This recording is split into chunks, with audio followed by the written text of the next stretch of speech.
filosofia de Edmund Husserl, né, que é um filósofo alemão, e ele é considerado, por assim dizer, uma espécie de precursor daquilo que se chamou de filosofia continental, mas como aqui a gente não está tão interessado nessa diferença entre filosofia analítica e filosofia continental, mas sim na compreensão do pensamento de certos pensadores, né,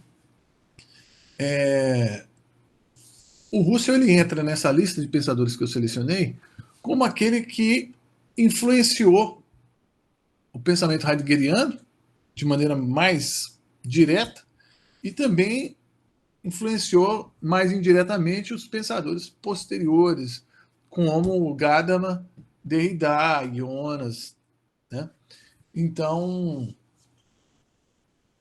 o Husserl tem uma importância decisiva para a filosofia contemporânea por causa disso. Ele é um pensador que realmente modificou tudo que vinha sendo pensado antes dele, e por isso acabou influenciando demais outros pensadores, tá? Especialmente os maiores pensadores da filosofia continental, do que se chama de filosofia continental, né?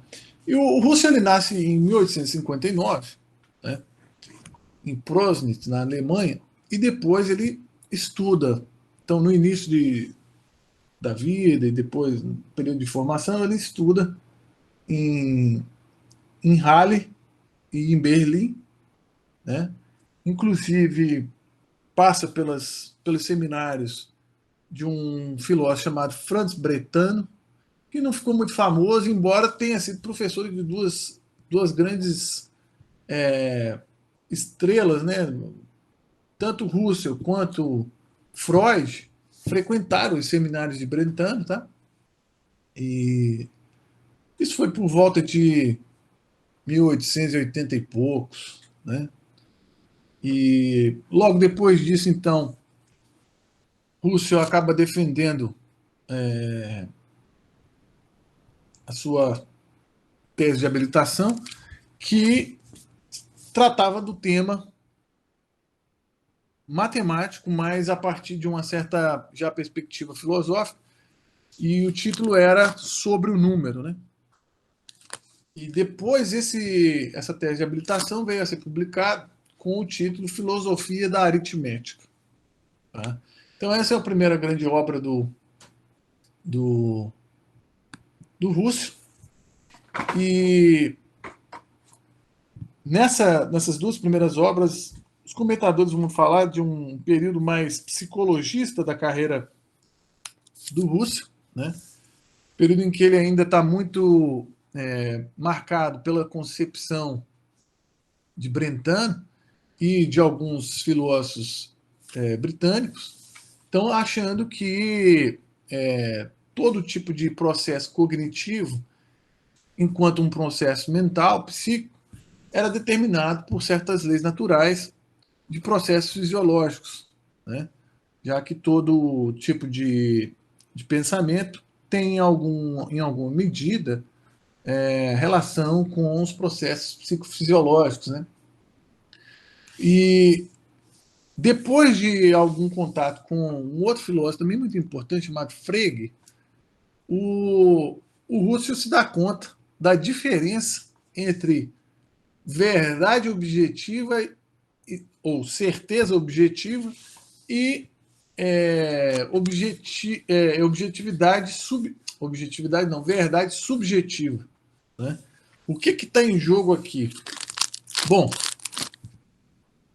uma coisa é a crença na verdade de uma proposição. Essa crença é sempre uma crença subjetiva, né?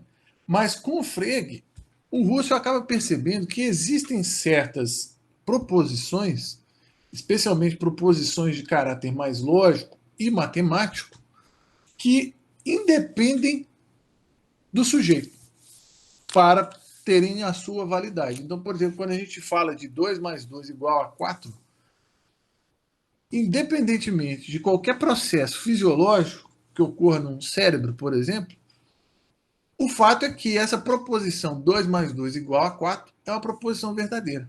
Ela tem validade em si mesma, né? Então, aqui não se trata de uma validade que dependa de um sujeito, né? Mas ela transcende a esfera subjetiva, ela tem um caráter ideal, tá certo? Então, esse é o primeiro ponto. E com essa descoberta que o Russell faz no seu contato com Frege, então as pesquisas do Russell acabam se encaminhando numa outra direção. E como resultado dessas pesquisas é que o Russell publica aquilo que ele chama de investigações lógicas. O livro aparece em 1900, né? Teve 2 volumes. O primeiro volume era os prolegômenos, e depois aparecem propriamente as, a parte mais sistemática do trabalho, né? E nessa parte mais sistemática, o Russell oferece uma série de descrições sobre as vivências conscientes, especialmente de caráter lógico e matemático, né? Para mostrar a diferença entre as vivências conscientes que falam propriamente das leis naturais do psiquismo ou da psique, em contraposição a processos mentais que são de ordem mais natural ou empírica, né? Então, o Russell vai tentar oferecer uma descrição desses processos conscientes, e dentro desses processos conscientes, um destaque especial vai acabar sendo dado a aquilo que ele chama de significação, né? Então, todo e qualquer tipo de ato significacional é pensado por Russell e é descrito por Russell de maneira bastante pormenorizada, né? E, em especial, o primeiro capítulo das investigações lógicas, volume 2, é, em boa medida, uma espécie de teoria da significação, né? Agora, voltando um pouco, é preciso dizer que toda essa descoberta que Russell faz ao lado de Frege oferece para ele o caminho da refutação do psicologismo, né? O que é o psicologismo? O psicologismo é a doutrina que afirma que todos os processos mentais são, em alguma medida, reduzíveis a processos fisiológicos. Em boa medida, o psicologismo não é nada senão um outro nome para o que hoje a gente chama de naturalismo, né?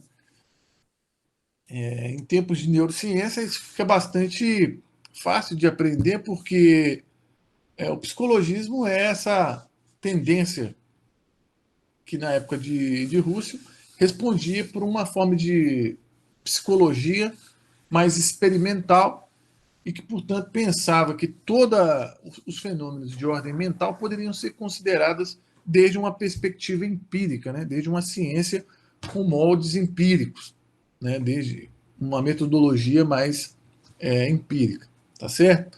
E o Russell, a partir da compreensão dessa noção de verdade objetiva, né, ou de certeza objetiva, em detrimento da mera verdade subjetiva, ele então dá um passo decisivo para sua tentativa de refutação do psicologismo, na medida em que ele percebe que existe uma esfera ideal que não pode ser reduzida às leis naturais, mas que ainda assim fazem parte do tipo de vivência que nós temos enquanto entes conscientes, né? Então, todo ato de consciência que é um ato de apreensão de entidades ideais, como, por exemplo, 1 mais 1 igual a 2, né? Ou como qualquer tipo de proposição que se refira a coisas que não têm nenhum lastro na realidade, como, por exemplo, o mero conceito de causalidade, né?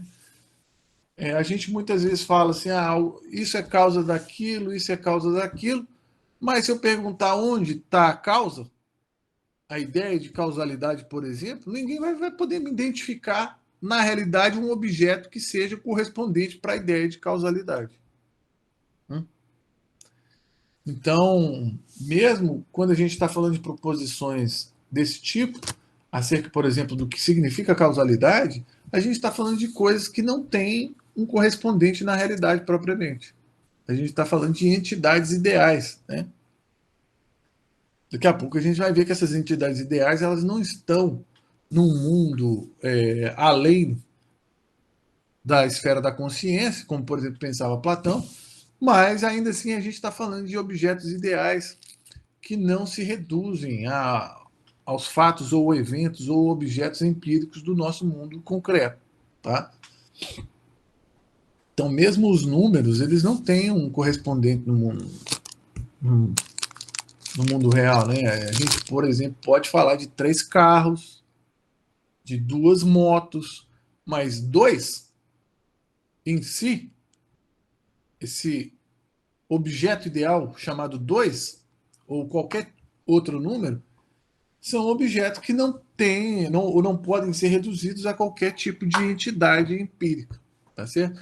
Então é a partir desses objetos que o Russo está chamando de objetos ideais, que às vezes ele também chama de irreais, irreais no sentido de não são empíricos, né? O que não quer dizer que eles não tenham qualquer tipo de relação com o mundo empírico, mas enquanto tal eles não são considerados empíricos, que o Russell, então, pensa que é preciso fazer uma descrição dos atos de consciência que estão relacionados a esses objetos ideais. Tá? E é isso que ele faz, então, no segundo volume das investigações lógicas, e em função disso, ele começa todo a sua descrição a partir dos atos elementares que formam essas vivências conscientes de proposições lógicas e matemáticas. Ora, como proposições, elas estão relacionadas com a linguagem. Uma vez que estão relacionadas com a linguagem, então é preciso fazer uma análise mais detida dos próprios elementos da linguagem. E o elemento principal da linguagem é, como tal, a significação. Tá? Então é por isso que já no primeiro capítulo, depois de ter feito logo no primeiro volume, né, uma introdução, tentando refutar o psicologismo, no segundo volume, já no primeiro capítulo, Russell elabora uma teoria da significação. Essa teoria da significação ela é muito importante, ela é decisiva, vai influenciar Heidegger, vai influenciar Derrida, vai influenciar vários outros pensadores posteriores. E eu vou falar um pouquinho dela aqui de maneira bastante simples, né? Mas que talvez seja acessível ao que está em jogo nessa análise que o Russell faz no primeiro capítulo. Então, a primeira coisa que a gente tem que ter em vista é que o Russell está se voltando contra uma outra concepção que, na época, é considerada a concepção do positivismo. Tá? É uma concepção mais cientificista, mais empiricista da linguagem. E essa concepção é dominada pela ideia de associacionismo. Né? Então, pensa-se que a linguagem era apenas o resultado ou a expressão de associações. Então, a palavra ela tem sempre um correspondente no mundo real e ela aponta, ela é um indicador desse objeto ou referente no mundo real. Tá? O Russell oferece 3 objeções para essa concepção, porque ele vai dizer que, primeiro, é falso reduzir a associação de ideias a uma das imagens, pois há conceitos inimagináveis. Então, o primeiro problema dessa concepção é que existem conceitos que não têm um correspondente no mundo real. Né? A segunda objeção é que a dinâmica da linguagem é mais rápida que a associação imaginativa. Então, a linguagem ela não se confunde com o processo associativo, porque ela é muito mais rápida do que a nossa capacidade de associar as imagens que nós possuímos. Então, essa é a segunda objeção. E uma terceira objeção é o fato da polissemia, ou seja, o fato de que muitas palavras possuem mais de um significado e, portanto, elas não são simplesmente meros espelhos ou correspondentes de um objeto no mundo real. Né? Então, se você pega a palavra manga, por exemplo, ela pode ser a manga dessa camisa, como pode ser a fruta, né, que muitas pessoas gostam e outras gostam ainda mais e outras nem tanto. Tá? Então, por essas três razões, o Russell ele elimina a ideia de que a concepção positivista acerca da linguagem esteja certa e em função disso, sente a necessidade de oferecer uma concepção que rivalizasse com essa concepção inicial. Né? E o ponto principal da concepção russeliana é a distinção de dois termos muito importantes. Então, o Russell vai dizer que existem dois tipos de signos. O primeiro tipo de signo é aquele que a gente entende por sinal ou índice. Né? Então, o que está em jogo com esse tipo de signo? Está em jogo o fato de que ele sempre indica ou aponta para um referente. Então, uma bandeira pode ser um sinal de alguma coisa. Né? Fumaça pode ser entendido como sinal de fogo. Né? Então, vocês notem que a palavra fumaça ela é um signo e ela diretamente aponta para um referente ou algo que é correspondente no mundo concreto, no mundo empírico. E, portanto, a gente consegue estabelecer uma associação entre essas duas coisas. Muito bem. Até aí, nada de novo em relação ao que já dizia a concepção positivista. Existe, então, uma relação entre palavra e coisa.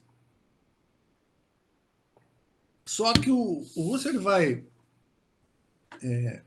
dizer que também existe um outro tipo de signo que a gente pode chamar de expressão. Tá? E o que é uma expressão? Uma expressão é todo o signo que não necessariamente possui um referente, embora possua necessariamente significação. Então, uma expressão é um signo que, embora não precise ter um referente, possui necessariamente significação. Tá?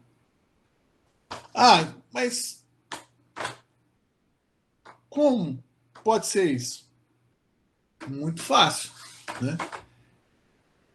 Se eu, por exemplo, utilizo a seguinte expressão: o verde é ou.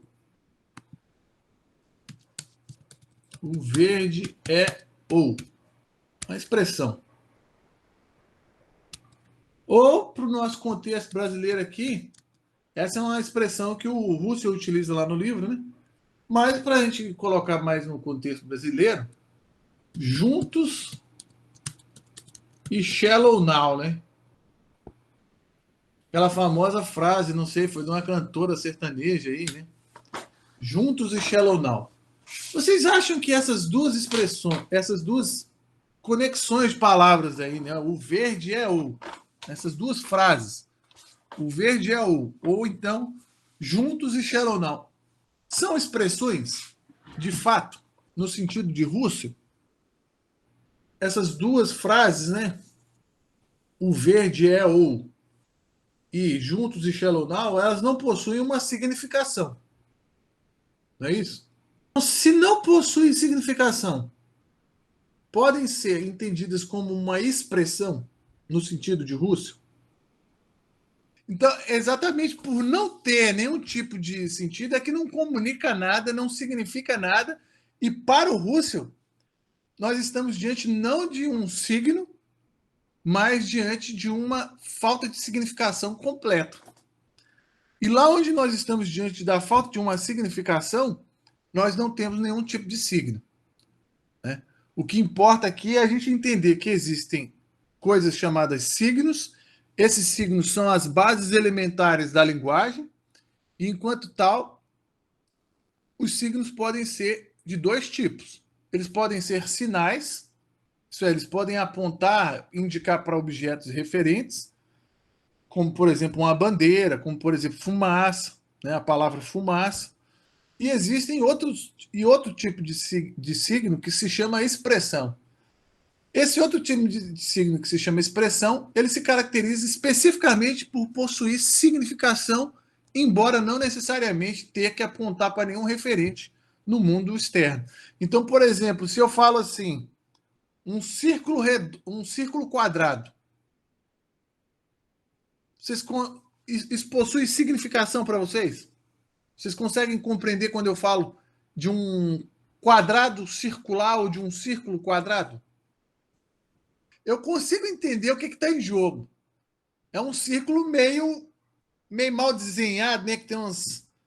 Né, assim, tá um negócio meio quase quadrangular. É um círculo tão mal desenhado que está quase quadrangular, né? Ou um quadrado cujas arestas estão tão pouco desenvolvidas que parecem até um círculo. Né?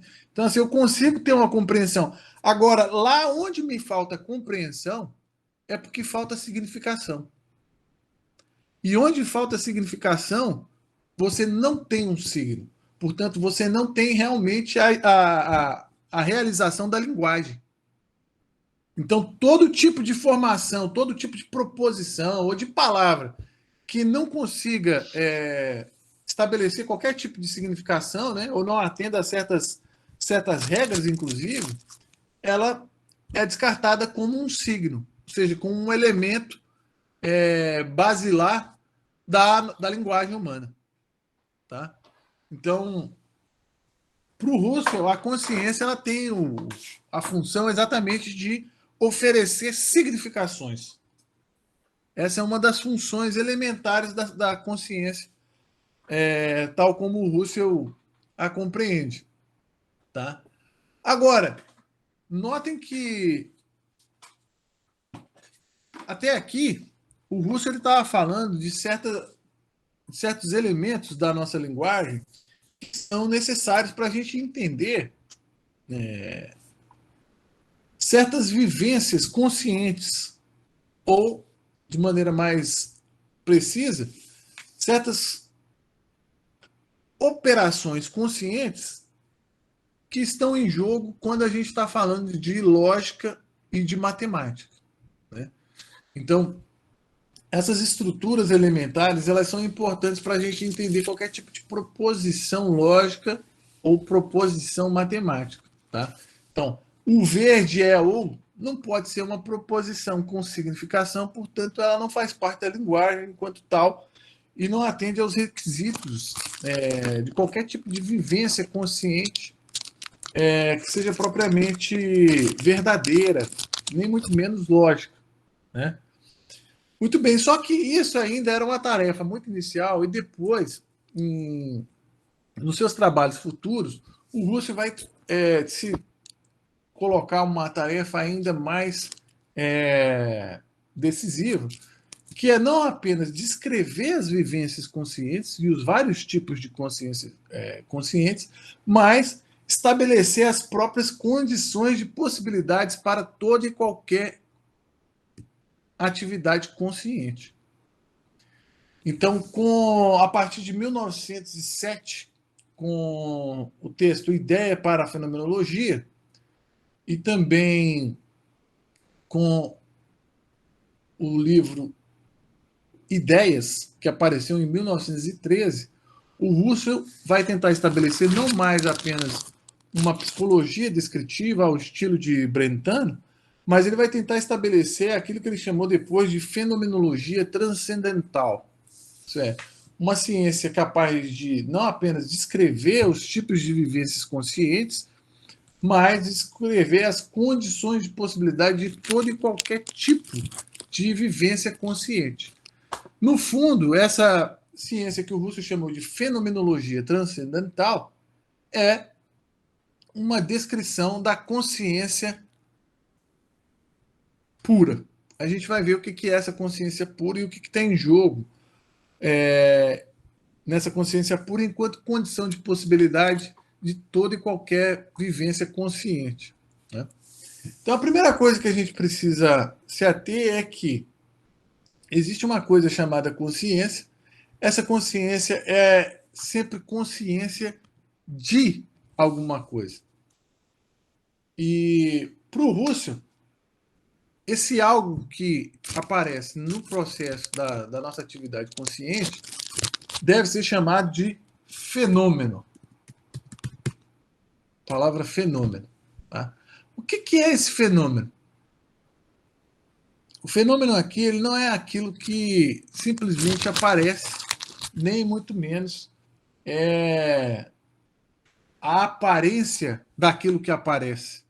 O Kant vai dizer que fenômeno é o seguinte: a gente tem os dados do mundo sensível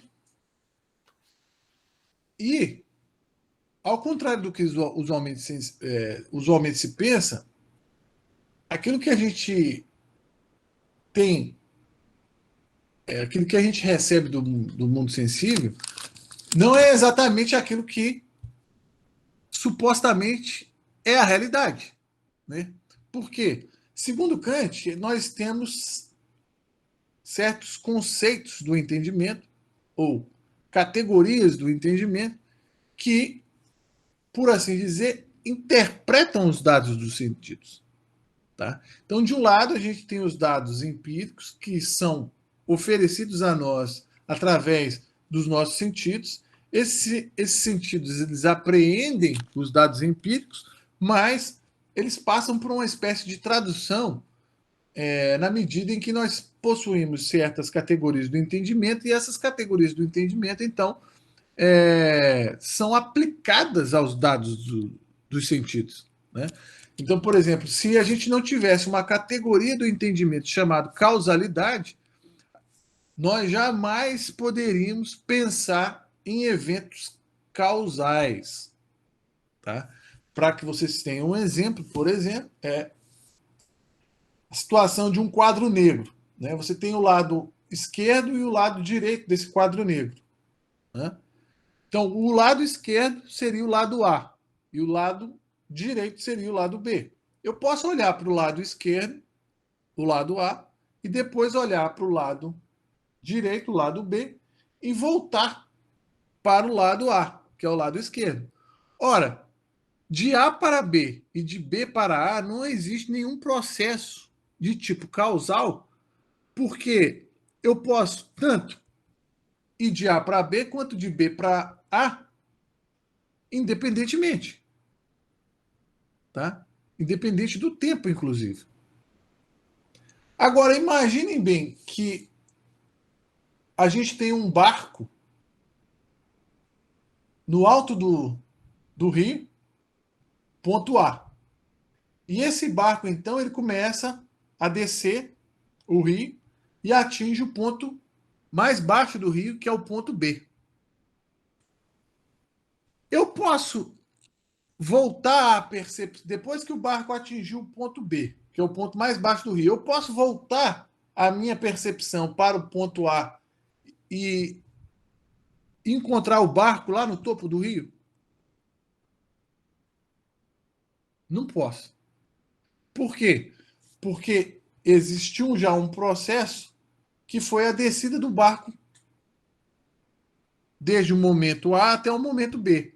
Ora, exatamente essa impossibilidade de voltar com a percepção para o ponto A, como acontece no caso do quadro negro, é que a gente pode aplicar a categoria de causalidade a esse evento e dizer que existiu um processo causal, ou seja, a condução do rio,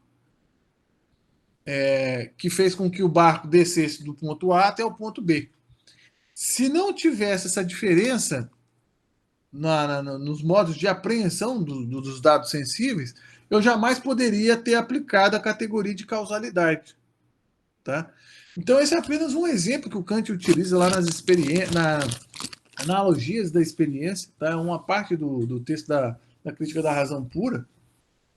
E só para que vocês tenham uma ideia de que, além dos dados sensíveis que me são ofertados ou apreendidos através dos meus órgãos dos sentidos, existem também categorias do meu entendimento que são aplicadas a esses dados, formando assim aquilo que o Kant chamava de experiência possível. Tá? Então, de um lado existem os dados dos sentidos, de outro existem as categorias do entendimento, e é só vamos dizer assim, na relação entre essas duas esferas da minha subjetividade, é que então existe a construção do conhecimento humano. Então, o conhecimento humano é, por natureza, algo construído a partir da minha faculdade sensível e da minha faculdade chamada entendimento. Tá? Eu, portanto, não tenho acesso às coisas tal como elas são, mas eu tenho acesso apenas ao quê? Ao fenômeno. O fenômeno é exatamente essa construção resultante da relação entre a minha faculdade sensível e a minha faculdade do entendimento. Então, quando eu falo em fenômeno aqui, eu não estou falando fenômeno no sentido kantiano também. Né? Então, o que é o fenômeno para o Russell?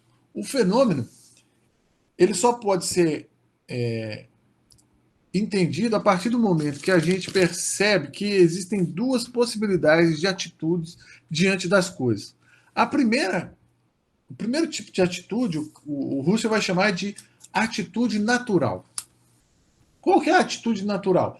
A atitude natural é a atitude propriamente do senso comum e também a atitude do cientista, que é a seguinte: ele olha para o mundo externo e ele acredita nesse mundo externo. Ou seja, eu olho para esse computador e acredito que existe esse computador, do mesmo modo eu acredito que exista essa tela de computador que está aqui do meu lado, essa caixa de som que está aqui do lado, esse mouse que está aqui à minha direita. Né? Então, tanto o senso comum quanto a ciência acredita na existência das coisas fora do sujeito que a conhece. Tá? O Russell vai dizer que é necessário uma atitude diferente dessa atitude natural. E a atitude que ele pensa ser necessária e diferente da atitude natural é aquela atitude que ele chama de atitude fenomenológica. O que é a atitude fenomenológica? Bom, a atitude fenomenológica é aquela atitude que coloca entre parênteses a realidade das coisas. Então, eu estou diante de um computador, mas eu coloco em suspenso a existência ou não desse computador. Por quê? Porque assim eu reduzo a realidade concreta a um fenômeno. Ou seja, a algo que possa ser considerado pela minha atividade consciente. Então, com base nessa atitude fenomenológica, ou seja, nesse ato de suspender o juízo acerca da existência ou realidade das coisas, eu acesso um outro nível de consideração das coisas, que é a consideração delas não enquanto coisas concretas e reais, mas enquanto fenômenos, ou seja, enquanto coisas consideradas pela minha consciência. E mesmo a minha própria existência, enquanto um eu e enquanto um ente subjetivo e consciente, também deve ser colocada entre parênteses. Portanto, essa consciência de que existam coisas no mundo, ela também é colocada entre parênteses. E nesse sentido, tanto as coisas do mundo quanto a minha própria existência é considerada enquanto um fenômeno. Isto é, algo cuja realidade e existência eu suspendo o juízo. Eu apenas considero as coisas naquilo que elas são nas suas significações. E não enquanto coisas reais e existentes. De fato, tem uma influência extrema aqui do Descartes, porque o que está em jogo é oferecer uma espécie de consideração que seja passível de fundamentar as ciências enquanto tal. Né? Então, por exemplo, lá no livro Filosofia como Ciência Rigorosa, o Russell vai falar da filosofia como uma atividade humana que ainda não conseguiu sequer alcançar o status de ciência. Né? E que exatamente em função de certas tendências mais especulativas, como, por exemplo, a filosofia hegeliana, a filosofia acabou sendo enfraquecida, né? E era necessário, portanto, oferecer as bases para uma nova ciência, uma sistematização mais precisa do que seria a filosofia, né? Portanto, o Russell, com base nesse tipo de questionamento do desenvolvimento do positivismo científico e do historicismo do seu tempo, que para ele eram consequências de uma espécie de enfraquecimento e mesmo de algum tipo de adulteração da atividade filosófica, ele então busca tentar oferecer uma nova fundamentação da filosofia, a tal ponto que a filosofia então adquirisse o caráter de uma ciência rigorosa. Né? Então é por isso que existe lá, ele escreve esse importante livro de 1911, chamado A Filosofia como Ciência Rigorosa. E lá ele então tenta oferecer uma refutação dessas duas tendências, que é a tendência positivista ou naturalista e da tendência historicista, que ele encontra, por exemplo, na filosofia de Wilhelm Dilthey. Tá? Ele faz as suas considerações críticas, ele, por exemplo, acha que o historicismo é problemático porque, ao se afirmar que todo tipo de concepção filosófica seja histórica e, portanto, determinada no tempo, essa própria afirmação é ela também histórica e, portanto, estaria condenada a ser substituída durante o processo histórico. Portanto, ela não é aceitável, né? É o mesmo problema da pessoa que fala que tudo é relativo. Ora, se tudo é relativo, então essa afirmação de que tudo é relativo também é relativo, logo não é aceitável. Né? Então, esse tipo de argumentação é o tipo de argumentação que o Russell leva a cabo contra o historicismo do Dilthey, e, por outro lado, ele faz a crítica do naturalismo, que a gente já viu aqui como crítica do psicologismo, né? Uma refutação do psicologismo. Tá? Então, com base nessa discussão que tenta elaborar uma fundamentação da ciência filosófica como ciência rigorosa, é que o Russell tenta encontrar um fundamento último de consideração. Ora, essa também já era a atitude de Descartes quando ele nega tudo para poder encontrar um fundamento último que era a certeza do código. Né? No caso do Russell, mesmo essa atitude cartesiana de buscar uma certeza, que é a certeza do código, já é problemática, porque parte da crença na realidade de algo. Portanto, em última instância, mesmo Descartes ainda padece da atitude natural de acreditar em um determinado fenômeno, em uma determinada realidade chamada cógito. Né? Então, para o Russell, mesmo a consciência, mesmo o cógito, precisa ser colocado em parênteses. Então, eu não afirmo nada. Eu apenas faço uma consideração acerca do que aparece para a minha consciência e posso falar acerca dessa consciência enquanto aquilo que constitui as coisas que aparecem para ela. Mas eu não posso nem falar que as coisas que aparecem para essa consciência são de fato reais e existentes, nem muito menos que essa consciência que tem objetos do seu objetos para si também possua existência ou realidade. Ora, e tudo isso que aparece para essa consciência, ou seja, tudo isso que ela pode descrever como sendo objeto da sua própria atividade, e ela própria, enquanto consciência para si, são fenômenos.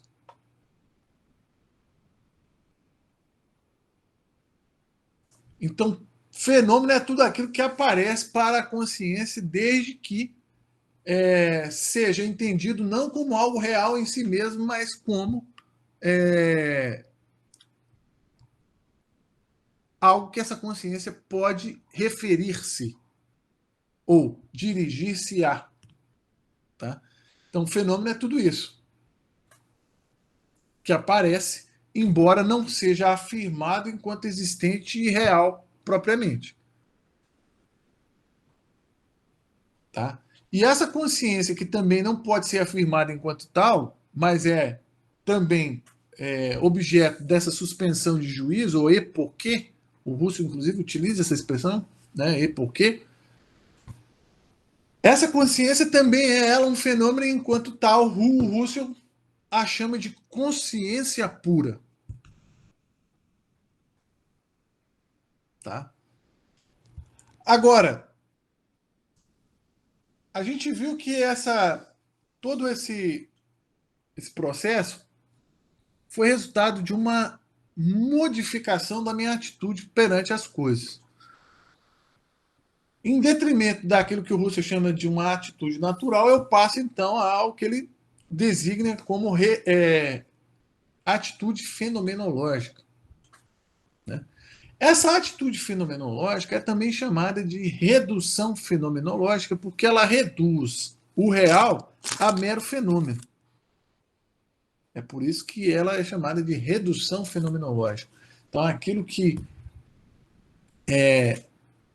era pensado como algo real pela atitude natural, agora passa por um processo de suspensão do juízo e é reduzido a mero fenômeno.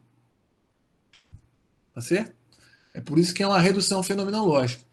Agora, há que se notar que essa redução fenomenológica ela possui duas dimensões.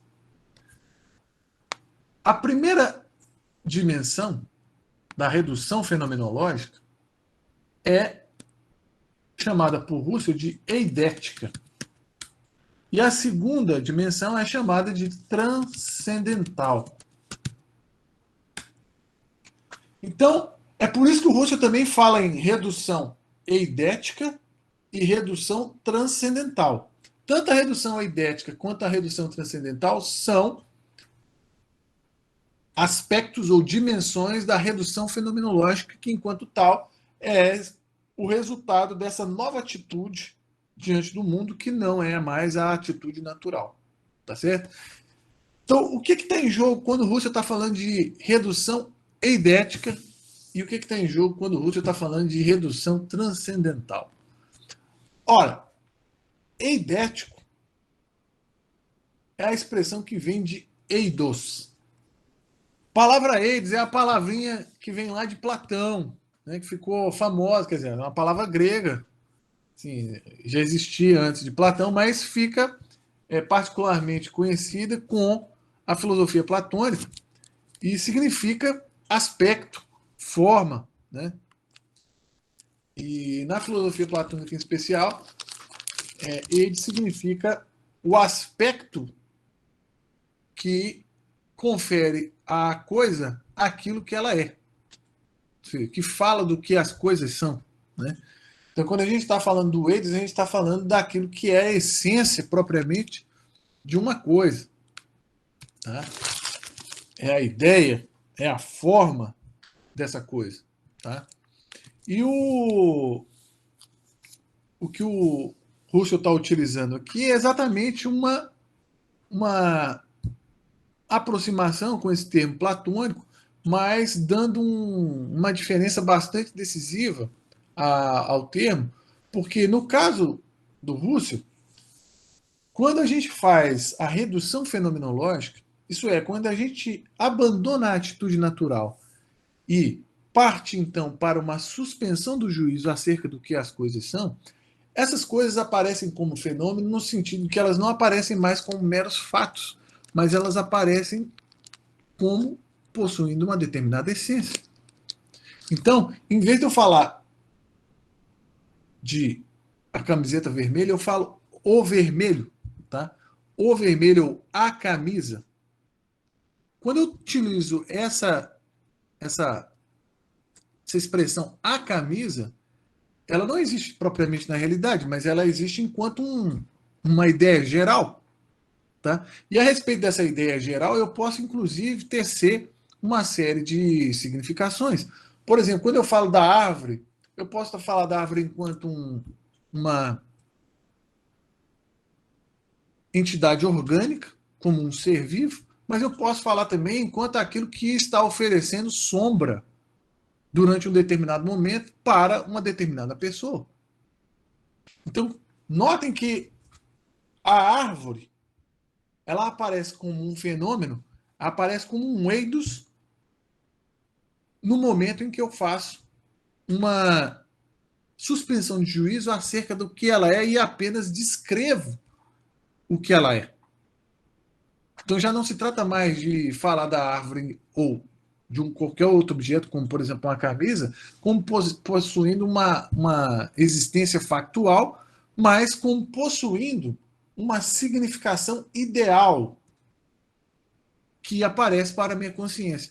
Porque a minha relação com a camisa, ou com o vermelho, ou com a árvore, é a relação com a significação que essa coisa tem. Portanto, eu já não estou mais lidando com os objetos que aparecem diante de mim, dentro de uma certa configuração factual, mas eu lido com o significado ou com a significação da coisa, tal como essa significação aparece para a minha consciência. Então, o tipo de relação que eu estabeleço no ato da redução fenomenológica, isso é, no ato de descrição da coisa tal como ela aparece para a minha consciência, independentemente da realidade factual que ela possui, é a relação com um eidos, ou seja, com a significação ideal que essa coisa possui para mim na minha vivência consciente. É por isso que a redução fenomenológica, ela também é uma redução eidética, porque ela reduz o objeto factual a uma significação ideal, ou ao eidos que a coisa possui, ou a essência que a coisa possui.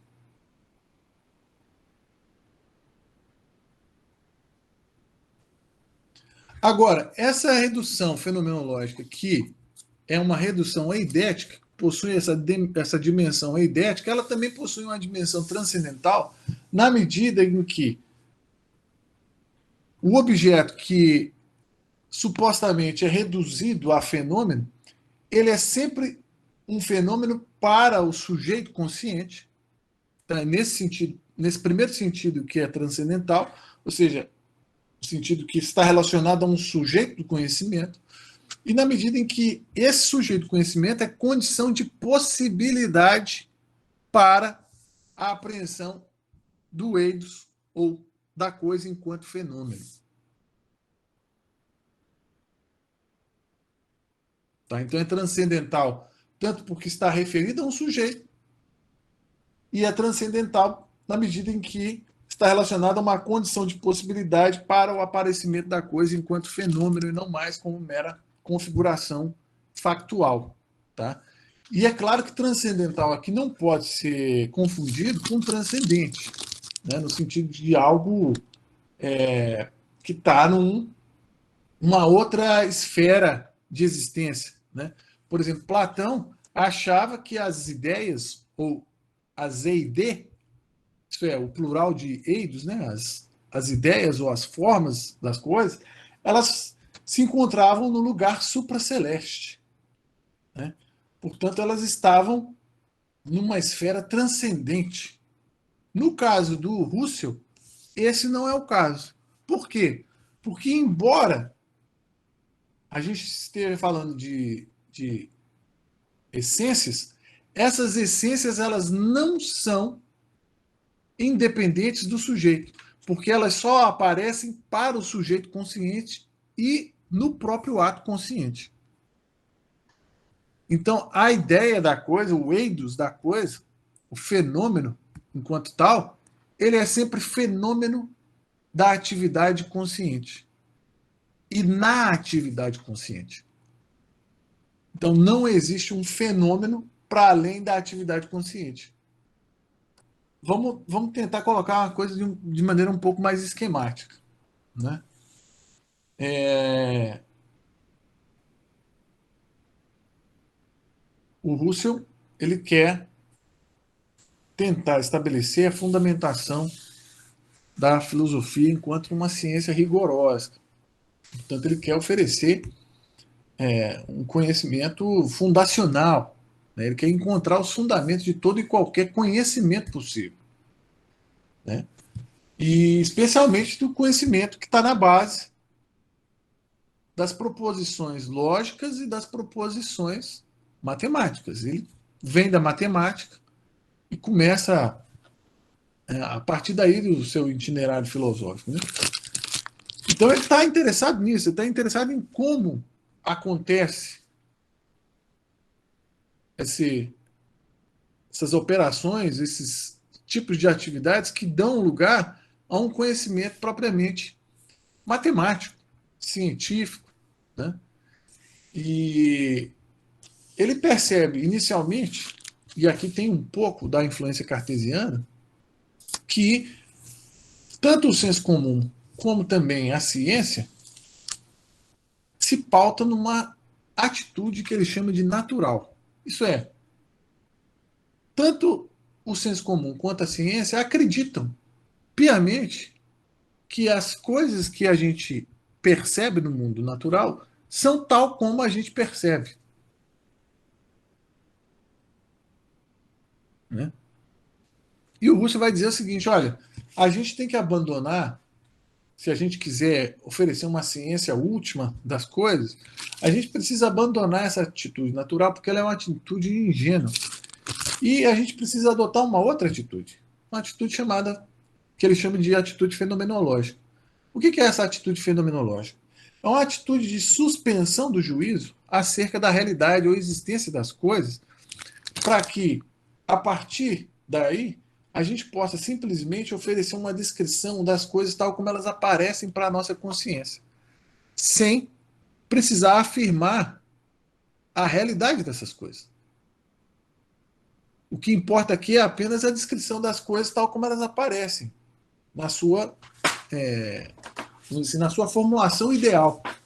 Porque, no final das contas, é assim que elas aparecem para a nossa consciência. Elas aparecem não como objetos dados e factuais, mas aparecem como possuindo uma significação para nós. Essa significação é sempre ideal. Né? Então, mesmo quando eu estou falando dessa camisa, eu falo a camisa.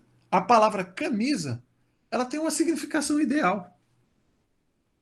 Né? E ela pode ter uma significação para a minha consciência nesse dado momento. E é essa significação que, no final das contas, importa para qualquer tipo de descrição desse objeto que se chama camisa. Né?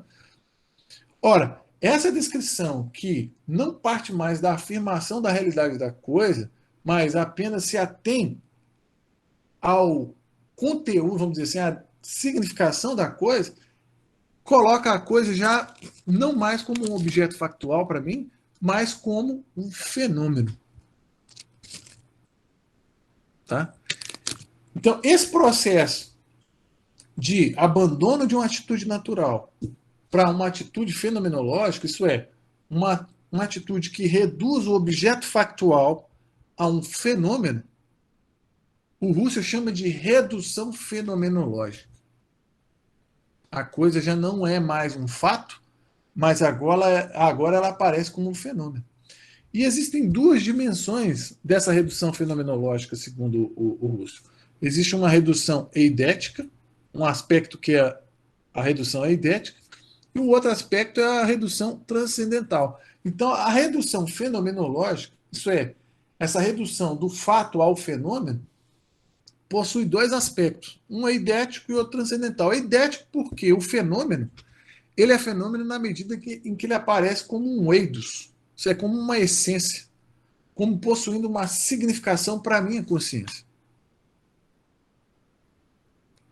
E é transcendental na medida em que se refere a um sujeito consciente, que nesse caso pode ser eu, ou qualquer outra pessoa que esteja fazendo a descrição. Mas é transcendental também porque está relacionado às condições de possibilidades determinantes do aparecimento da coisa enquanto fenômeno. Qual que é essa condição de possibilidade? É a consciência mesmo. Tá? Então, com a redução fenomenológica, que tem essa dimensão eidética, que tem essa dimensão transcendental, os objetos factuais são reduzidos a fenômenos para uma consciência, de modo que agora a gente já sabe que toda consciência é consciência de algo. Ou seja, ela sempre tem um objeto com o qual ela se relaciona. E para o Russo é isso que importa. Assim, o fato de que em todo tipo de conhecimento, seja ele de que tipo for, está em jogo um processo consciente que transforma o objeto factual em algo que possui uma significação para uma atividade consciente.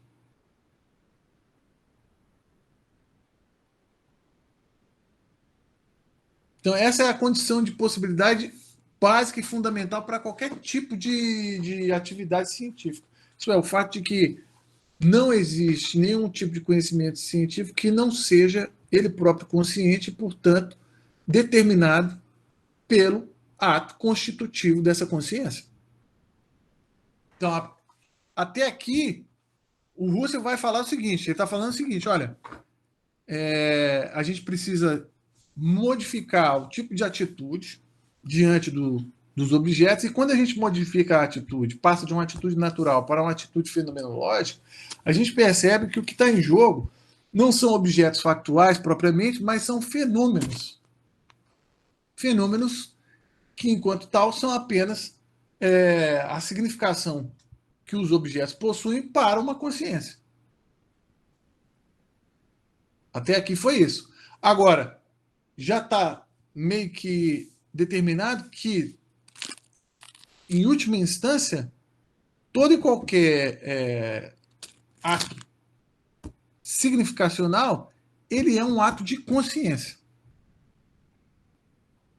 Tá? Agora, uma vez isso estabelecido, é preciso dizer o que é essa consciência e em que medida ela é condição de possibilidade para todo e qualquer ato significacional. Né? Então, é com base nessa próxima consideração que o Russell, então, pretende elaborar uma fundamentação da filosofia. Tá? Então, a pergunta que fica aqui é, ora, uma vez que a gente já sabe que existe a necessidade de modificar o tipo de atitude que a gente tem diante das coisas e que a modificação dessa atitude nos leva a uma consideração não mais natural, mas fenomenológica, a gente percebe que existe um tipo de fundamento para todo e qualquer tipo de ciência que depende necessariamente da compreensão de uma coisa chamada consciência. Mas o que é propriamente essa consciência? E como é a atividade própria dessa consciência? Então, essa é a segunda grande pergunta. Ora, até aqui, o que a gente percebeu é que a consciência ela é consciência de um fenômeno. E enquanto consciência de um fenômeno, ela é sempre consciência de. Tá? Essa expressão consciência de vai ficar sendo conhecido como um jargão muito famoso dentro da fenomenologia. E vocês podem me perguntar, poxa, mas não é muito óbvio o fato que toda consciência é consciência de, quer dizer, a gente precisou chegar até o século XX para que alguém tivesse essa ideia banal de que as coisas são sempre consciência de alguma coisa? O ponto aqui é o seguinte, essa banalidade ela só se tornou necessária por uma coisa chamada filosofia moderna. Por quê? Como vocês puderam notar, quando eu estava falando da noção de fenômeno em Kant, o fato é que em Kant, e Kant é apenas já um resultado tardio disso, em Kant você tem os dados dos sentidos que chegam de fora, mas eles passam como que por uma tradução elaborada pelas categorias do meu entendimento. De modo que o conhecimento que eu tenho do mundo não é o conhecimento das coisas tal como elas são, mas é apenas uma construção do meu entendimento. Portanto, eu não tenho acesso ao que as coisas são. Eu apenas tenho acesso às construções do meu próprio entendimento. E se você percebe, então é como se eu tivesse, se a minha relação com objetos externos estivesse de uma vez meio que encerradas numa mera relação do meu eu com as representações que o meu eu formula acerca de certas coisas. Mas essas representações, elas são representações construídas pela minha própria subjetividade. Só para que se tenha uma ideia, por exemplo, quando a gente pega a filosofia de Hume, o Hume vai dizer o seguinte: olha, a gente não tem nem como dizer que as coisas possuem identidade. Por quê? Porque o que a gente tem acesso são impressões das coisas, certo? Mas no tempo 1 a gente tem a impressão 1. No tempo 2 a gente tem a impressão 2. No tempo 3 a impressão 3. Ora, a relação que eu estabeleço entre essas três impressões, ela pode ser feita como?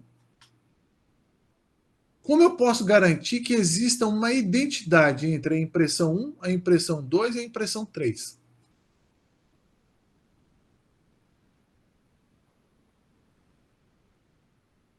O Hume vai dizer, olha, a gente não pode. A gente não pode ter certeza de que exista uma identidade entre essas várias impressões. Tá? Então o Hume lança uma suspeita, uma dúvida cética, até mesmo em relação à identidade das coisas, ao ponto de eu poder dizer, por exemplo, que esse objeto que eu tenho diante de mim aqui não necessariamente é o mesmo objeto que se encontrava diante de mim há 5 segundos atrás, há 10 segundos atrás, há 1 minuto atrás. Hã? Porque a única coisa que eu posso dizer é que eu tive a percepção de um objeto diante de mim no tempo 1, eu tive a percepção de um objeto diante de mim no tempo 2, percepção de um objeto no tempo 3, mas que eles sejam o mesmo objeto, que eles possuam uma identidade entre si, isso eu não tenho como dizer. Entende? Então, para resumir, a problemática é o próprio objeto se dissolve diante de mim enquanto possuindo uma identidade, uma unidade. É por isso que quando o Russell fala assim, olha, consciência é sempre consciência de um objeto, ele está rompendo com uma tradição que é a tradição moderna. Por quê? Porque para essa tradição, de fato, o objeto se dissolve diante do sujeito, porque o que se tem é mera representação subjetiva e jamais um objeto diante de um sujeito propriamente. Então, o Russell, ele de um certo modo, ele restaura a ideia de objeto, porque quando ele diz que todo e qualquer objeto para a consciência é sempre algo para o qual a consciência se dirige e, portanto, não pode ser equivalente a ela própria, ele está dizendo que existe uma relação que já não é mais do sujeito com a sua representação, mas é a relação do sujeito consciente com alguma coisa que possui uma significação para ele e que não se confunde com ele próprio. Inclusive, essa relação da consciência com algo que não se confunde com uma mera representação, o Russell vai chamar de intencionalidade. Esse é o conceito, vou colocar aqui na.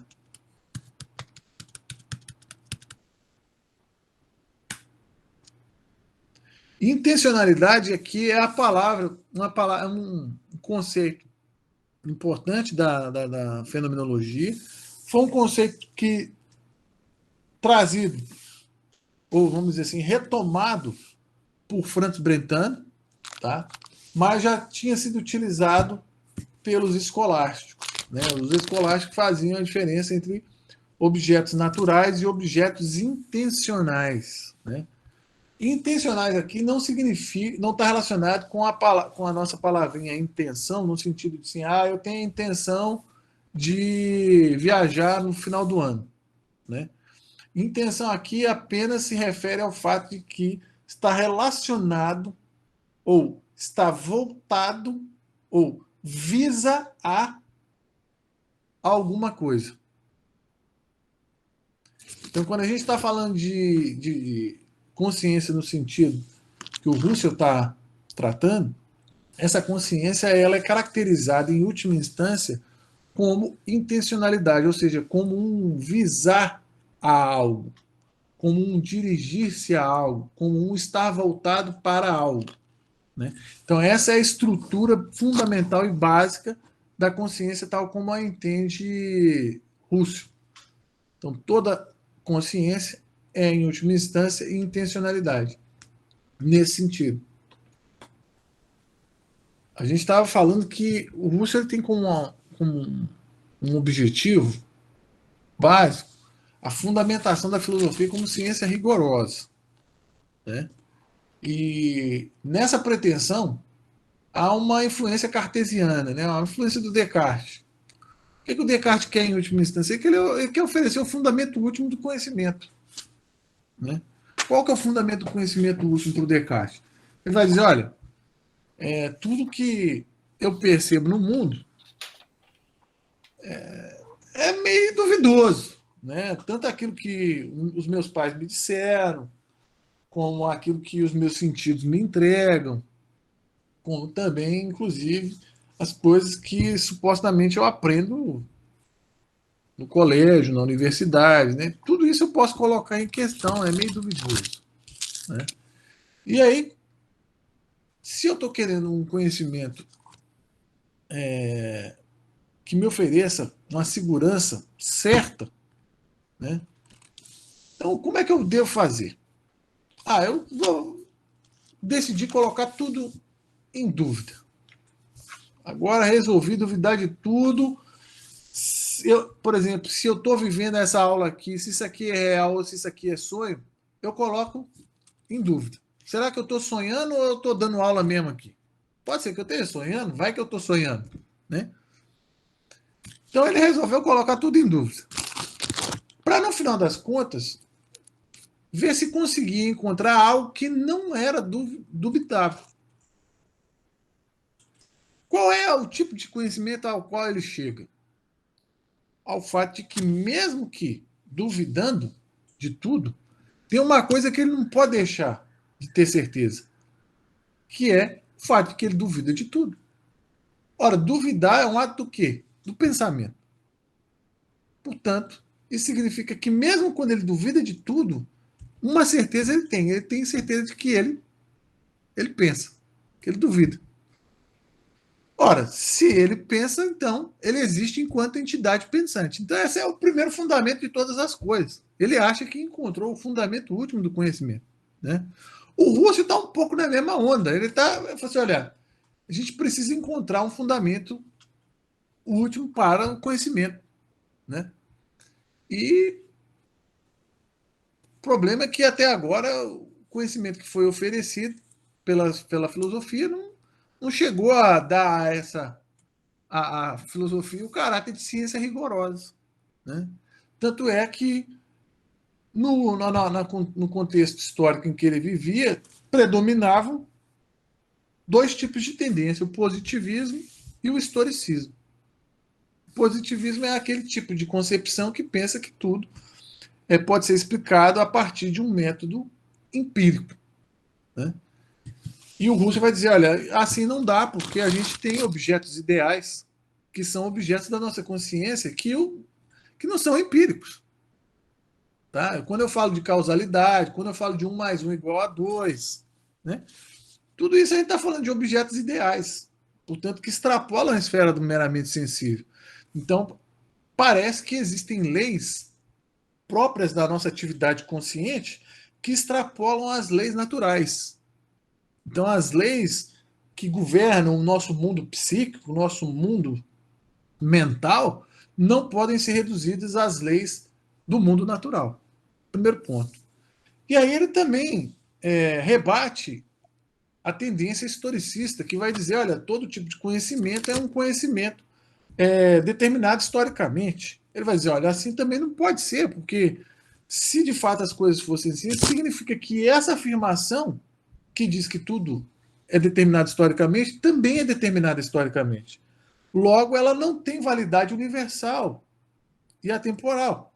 Ela só tem validade na história, enquanto tal, ela não pode ser confiável. Do mesmo modo que a pessoa que fala que tudo é relativo, essa afirmação também não pode ser considerada, porque se tudo é relativo, também a afirmação que fala que tudo é relativa. Logo, ela não é absoluta. Então, com base nessas argumentações, o Russo, primeiro, ele elimina para ele pensa ter eliminado a tendência que ele chama de positivismo e ele pensa ter eliminado a tendência que ele chama de historicismo, né? Que para ele levavam ambas a uma visão cética do mundo, né? Mas ele não, ele é um homem de ciência, né? É um homem que se formou na astronomia e na matemática no início de carreira e agora ele está querendo então, já com uma tendência mais filosófica, tentar estabelecer qual é o fundamento que existe para todo e qualquer conhecimento possível, né? E ele parte do fato de que sim, o tipo de conhecimento modelo é o conhecimento que a gente encontra na matemática ou em qualquer afirmação que esteja regrada pela lógica, né?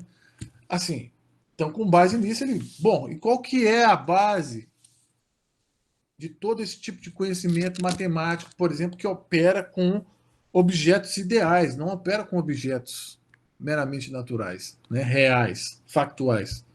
Ora, a base é uma coisa chamada consciência.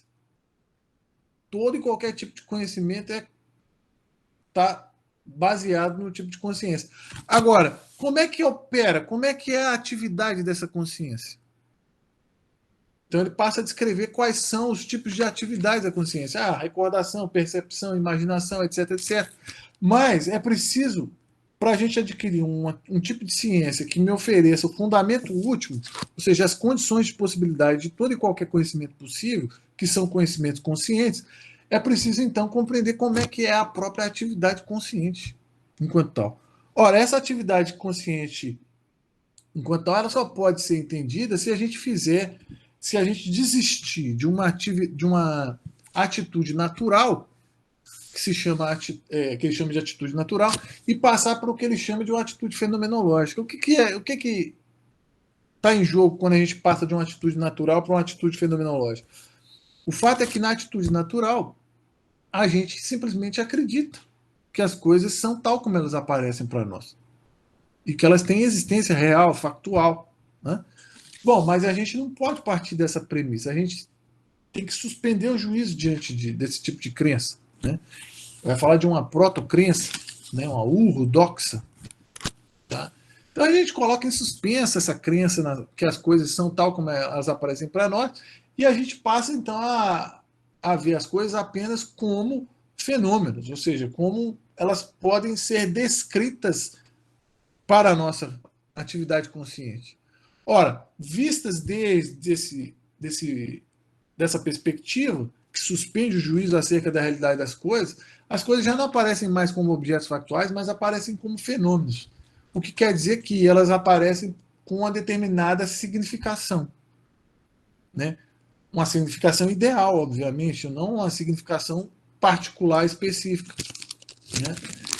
Então, nessa atividade que aparece o fenômeno e não mais o objeto factual, o Russell dá o nome de redução fenomenológica. Essa redução fenomenológica ela também é idética, transcendental, eu já expliquei por quê. E o ponto é,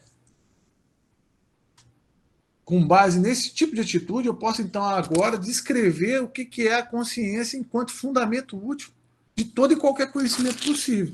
Ora, mas por que o Russell quer isso? Ele quer fazer toda essa descrição e análise porque ele está tentando elaborar o fundamento último de todo e qualquer conhecimento possível.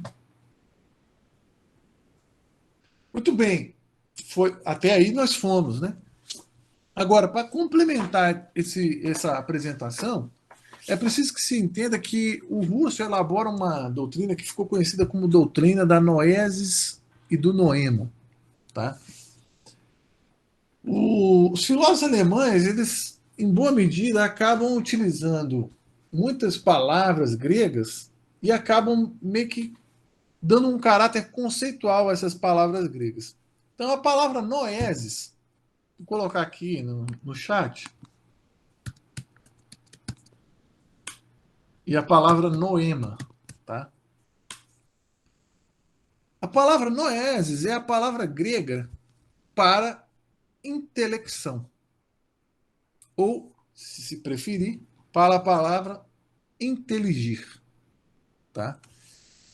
Por exemplo, a palavra nous, a palavra grega nous, é a palavra grega para intelecto. Noesis é apenas a atividade própria do intelecto, ou do nous. Tá? Noema é aquilo que é inteligido. Portanto, é o objeto do ato intelectivo. Né? Então, o Husserl vai dizer, olha, toda consciência, diferentemente do que pensava Brentano, não é apenas um estado passivo em que algo aparece para mim, mas é o ato mesmo de fazer com que a coisa apareça para mim do modo como ela aparece. Portanto, a consciência, ela não é um estado, ela é um ato. Esse já é um primeiro traço de diferença em relação ao que dizia Brentano. A consciência não é um estado mental, mas é um ato.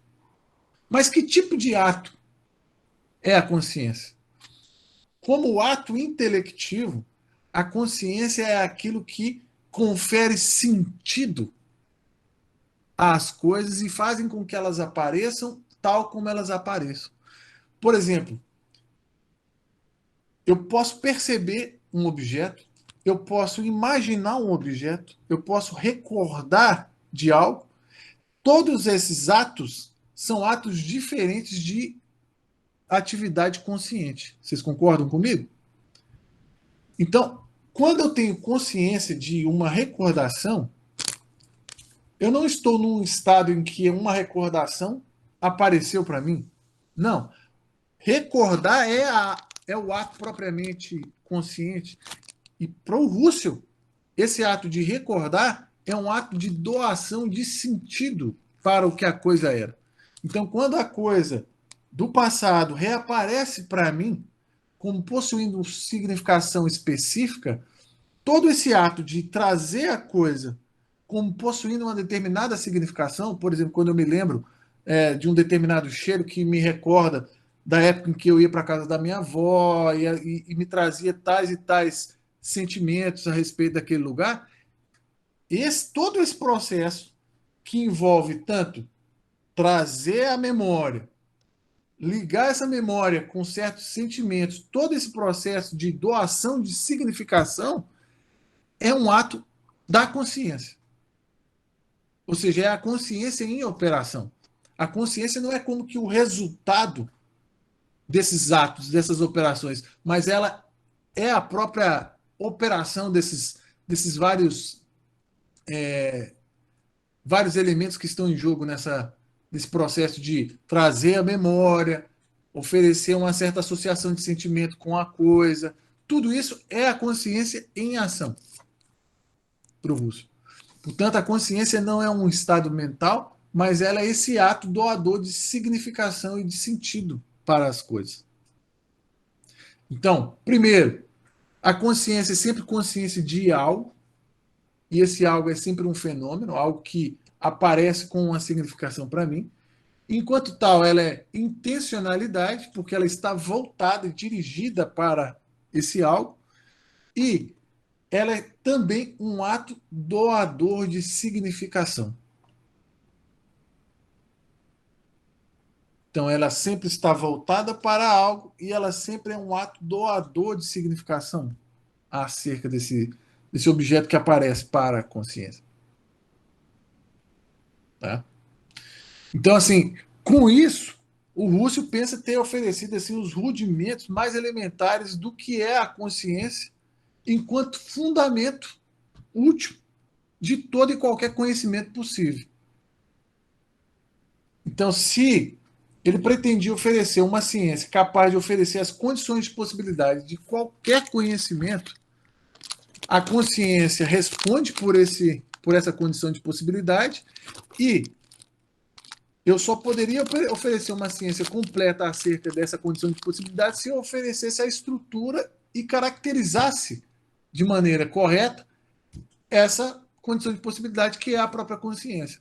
Ora, a consciência é consciência, sempre consciência de algo, um fenômeno, portanto, ela sempre passa na relação com uma coisa chamada fenômeno. Ela também é estruturalmente intencionalidade, e enquanto intencionalidade, ela é um ato de intelecção de um inteligido, e esse ato de intelecção é um ato doador de significação. Portanto, a condição ou o fundamento último de todo e qualquer conhecimento é a consciência entendida nesses termos, isto é, enquanto intencionalidade e enquanto ato doador de significação. É importante destacar aí esses pontos principais, né? Eu gostaria meio que de fazer um resumo aqui com os pontos principais da obra e onde as ideias que foram meio que esboçadas aparecem. Então, primeiro você tem a fase inicial, que é a fase do Russell, que está saindo da matemática e tentando pensar a matemática desde uma perspectiva filosófica. Isso aparece nos textos sobre o número, que é a tese de habilitação, que depois vira o livro Filosofia da Aritmética. Então, isso é no início, 1888, até 1900 no máximo. Né? E aí, em 1900, ele publica as Investigações Lógicas, com 2 volumes. E nas investigações lógicas, então, é que aparece a refutação do psicologismo, né?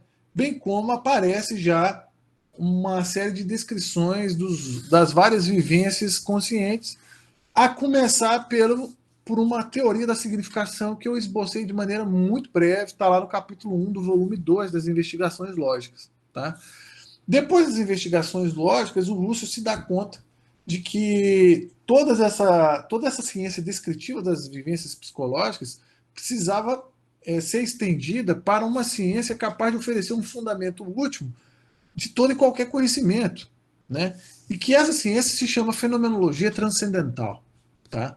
E essa ciência aparece mais bem delimitada no livro Ideias para uma Fenomenologia Pura, que é um livro de 1913, tá? Depois desse livro Ideias para uma Fenomenologia Pura, de 1913, o Russell meio que apenas elabora desdobramentos de todas essas ciências, de toda essa fenomenologia transcendental, né? Mas já nesse livro Ideias aparecem as ideias de atitude natural, atitude fenomenológica, fenômeno, consciência pura, intencionalidade, que é o conceito principal, né? Conceito estruturante de como o Russell vê a consciência pura, e a doutrina de Noesis e Noema, né? Essa relação entre intelecção e inteligido, né? Como isso é estabelecido, e principalmente a ideia de que a consciência é um ato doador de significação. Né? Então, está mais ou menos estruturado nesses 3 grandes períodos aí. Né? O primeiro, inicial, com a filosofia da aritmética, o segundo, com as investigações lógicas, um livro de 1900, e o terceiro, que começa em 1907, com a ideia de fenomenologia, mas é apresentado de maneira mais, vamos dizer assim, detalhada, né? De maneira mais estendida, com o livro Ideias para uma Fenomenologia Pura, que é de 1913. Tá? Eu acho que a dificuldade do Russell com essa ideia de Estado é porque a noção de Estado dá um caráter meio passivo ou receptivo para a consciência. Quando, na verdade, para ele, a consciência ela é a atividade. E ela constitui o próprio mundo do sujeito. né? Então, por exemplo, quando... Imagine a situação em que você não apenas compreende algo que ninguém compreendeu. Ou seja, esse momento de compreensão, ele não é apenas um estado mental no sentido assim, é a condição em que eu me encontro, mas ele é o próprio modo como o mundo é constituído para você, de maneira originária, né? Então você, nesse sistema, você acaba percebendo que quando você percebe, quando você recorda, imagina, todos os tipos de atividade mental, elas já são estabelecidas pela própria consciência. Elas não são o resultado. A consciência não é o resultado de atos perceptivos, ou imaginativos, ou recordativos. Não. A consciência é que determina que exista algo como percepção, ou algo como imaginação, e algo como recordação. Entende? Então, a consciência ela não é um resultado, vamos dizer assim, um efeito. Ela é a causa propriamente de qualquer percepção, recordação, etc. Então, essa diferença, esse destaque que o Russell está querendo dar para a atividade consciente, porque ela é o fundamento de todo e qualquer conhecimento. Ela não é o efeito. Ela é o fundamento de todo e qualquer conhecimento. Então, é por isso que ela não é um estado. Eu me encontro, depois que já aconteceu uma série de coisas, eu me encontro num estado de consciência. Não. A consciência é a operação mesma da coisa. A consciência ela não é um efeito. Ela é a atividade mesmo que nos permite perceber coisas, imaginar coisas, ou seja, ela é imaginação em ato, ela é percepção em ato, né? Vou insistir nesse ponto, porque quando a gente fala de um estado mental, da consciência como uma espécie de estado mental, a primeira coisa que a gente fica, que vem à cabeça é que ela é um efeito, né, de alguma coisa, de algum processo que aconteceu na nossa mente, né? E, por exemplo, hoje existe uma discussão muito importante sobre, em filosofia da mente, que, por exemplo, tenta pensar a mente como um epifenômeno. Vou colocar aqui a palavra no chat. Um epifenômeno é um efeito que não tem, que por sua vez não efetua nada na realidade. É um epifenômeno. Então, ou seja, é um efeito que não efetua nada na realidade. A consciência, portanto, é apenas, vamos dizer assim, é como um espectador de uma série de eventos que está ocorrendo no mundo, né? Mas ela mesma ela não tem nenhuma, ela não efetua nada na realidade. Então, por exemplo, se eu movo meu braço aqui agora para lá e para cá, isso não é o resultado da minha consciência que opera ou que determina a minha atividade corporal. Não. Processo corporal, qualquer tipo de movimento que eu realize, é resultado de um processo de feedback fisiológico. A consciência é apenas um espectador. O que o Russell está dizendo é exatamente isso. Olha, a consciência ela não é uma espectadora, mas é aquilo que constitui e determina como as coisas aparecem para mim.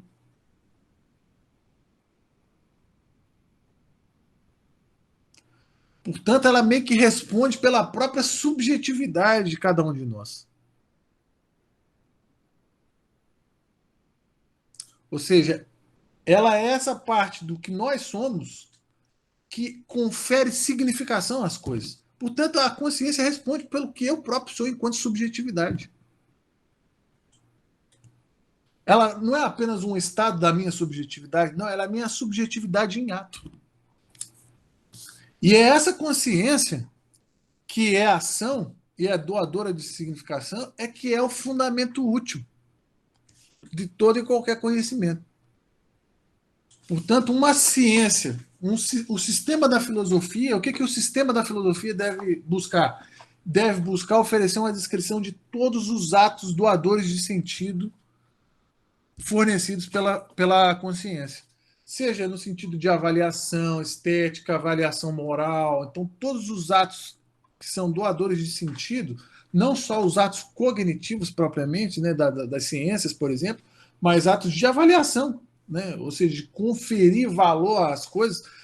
Toda a descrição desses atos conscientes compõe o sistema que se chama filosofia. Isso que o Russell ofereceu é apenas a parte transcendental, ou seja, o primeiro fundamento, o último de todo esse sistema chamado filosofia. Então, a fenomenologia oferece esse conhecimento fundamental, que é o conhecimento da condição de possibilidade, que é a consciência, enquanto ato doador de significação, que é a condição de possibilidade para todo e qualquer tipo de conhecimento possível. Um questionamento que sempre aparece quando a gente está falando de fenomenologia, porque o Russell vai dizer que a consciência constitui o mundo, né? Nesse sentido, tudo leva a crer que isso que você acabou de falar é o caso. Mas é preciso fazer uma observação que, embora sutil, faz toda a diferença. Porque note que se a gente for afirmar isso que você está falando, a gente vai dizer que a posição russeliana é um puro idealismo, né? Portanto, o mundo só existe porque eu percebo. Ele não existe em si mesmo, né? Agora, de fato, o mundo ele só existe porque eu percebo de algum modo. Você concorda comigo? Assim, essa é uma tese assim impossível de não ser aceitada até certo ponto, porque por mais que a realidade exista independente de mim, quando eu morrer, por exemplo, ela vai continuar existindo, certo? Mas ela só aparece tendo a significação que ela possui para aquele que é capaz de aprender essa significação. Então é isso que o Russell está dizendo. Olha, a consciência ela constitui o mundo, portanto, ela é fundamento último do mundo, porque o mundo nunca ganharia significação se não tivesse um ato capaz de aprender a significação do mundo. Então aqui aparece uma famosa discussão dentro da teoria do conhecimento, que é a discussão entre realismo e idealismo, né? O realismo é a doutrina que afirma que os objetos podem ser conhecidos tal como são no mundo que a gente encontra diante de nós e percebe com os nossos sentidos, né? Então existe um mundo real e esse mundo real está em frente a nós, né? Portanto ele está diante de nós e nós podemos ter acesso a essas coisas e conhecê-las tal como elas são, né? O idealista, em contraposição, defende que esse mundo real, supostamente real, ele não necessariamente é algo que está além ou transcende o sujeito que conhece, mas ele só pode ser pensado como uma representação do sujeito cognoscente, né? Então existe a famosa distinção que fala assim: o mundo existe porque eu o vejo ou eu vejo o mundo que existe. A segunda tese é a tese do realismo, ou seja, eu vejo o mundo que existe. E a tese idealista diz: o mundo existe porque eu vejo, ou seja, a existência do mundo depende necessariamente do sujeito que conhece. Porque as coisas, enquanto tais, elas só existem para o sujeito que conhece, né? Então elas são como que representações, né, do sujeito. Isso pode parecer estranho para alguns, especialmente para aqueles que estão fora da filosofia ou que estão começando a filosofia, mas o fato é que depois da filosofia antiga, com a filosofia moderna, as coisas se complicam muito e as pessoas começam a discutir sobre a natureza do conhecimento, sobre a possibilidade e as condições de possibilidade de todo e qualquer conhecimento. E é justamente nessa discussão acerca do conhecimento que começam a aparecer questões relacionadas à existência das coisas, se as coisas realmente existem, e inclusive se eu, enquanto sujeito do conhecimento, existo. Tá? Então, essa é uma espécie de situação dramática pela qual a filosofia passou na modernidade, né? Os filósofos modernos eles começam, de fato, a duvidar da existência das coisas, ao ponto de, por exemplo, Berkeley, que é um filósofo moderno, empirista, dizer que ser é ser percebido. Portanto, não existe nada a não ser enquanto presente para a minha percepção. Tá? Então, depois, por exemplo, em Kant, nós vamos ver também o fato de que nós, enquanto sujeitos cognoscentes, não temos acesso às coisas em si mesmas, mas apenas temos uma representação, uma construção do que as coisas são a partir da aplicação das categorias do nosso entendimento aos dados sensíveis. Muitas vezes a gente vê algumas pessoas falando que Aristóteles é um realista e Platão é um idealista, né? Já que Platão fala tem a famosa teoria das ideias, né? E essas ideias elas não são senão essências das coisas e se encontram num lugar supraceleste, portanto, um lugar transcendente, que não esse mundo concreto, esse mundo empírico, e, portanto, Platão seria uma espécie de idealista. Mas o fato é que esse não é de fato o caso, porque para o Platão, as ideias é que são a verdadeira realidade. Então, Platão é um realista no sentido de que existem realmente coisas em si, e nós, inclusive, temos acesso a essas coisas em si. Né? Ou seja, eu tenho acesso à ideia de gato, tenho acesso à ideia de cachorro, ou de qualquer outra coisa do mundo, e exatamente por ter acesso a essas realidades últimas, que inclusive determinam a existência e me permite conhecer o que as coisas são, é que eu posso dizer tranquilamente que Platão é um realista e não um idealista. Mas, usualmente, o pessoal, até assim, por um equívoco, eu não sei onde começou esse equívoco, né? Mas a gente encontra esse tipo de erro, inclusive em compêndios de história da filosofia, né? O que é uma coisa realmente triste, tá? Mas a discussão acerca de realismo e idealismo aparece mesmo, especialmente com a modernidade. Tá? É na modernidade que a discussão acerca do conhecimento, dos limites do conhecimento, tomam uma proporção realmente avassaladora, né? Ao ponto de, por exemplo, o grande fundador da filosofia moderna, que é Descartes, chegar a estabelecer como um ponto de partida para sua reflexão metafísica, duvidar de tudo. Tá? Então, no momento em que o indivíduo começa a duvidar de tudo, você vê que a coisa não está bem. Né? A coisa já desandou, né? Vamos dizer assim. Né? Então, quando a filosofia chega em Descartes, a gente já vê que a coisa está um pouco estranha. Né? Mas é em função de todo esse desenvolvimento da filosofia no período moderno que, então, o Russell se vê diante da situação de tentar explicar ou tentar retomar o que se tem em mente quando se está falando de fenômeno, né? No sentido de que não é um objeto do mundo real, mas ainda assim não se trata de um idealismo no sentido de, olha, o mundo externo ao sujeito, ele não existe e o que só existe é apenas a representação que eu tenho desse mundo. Né?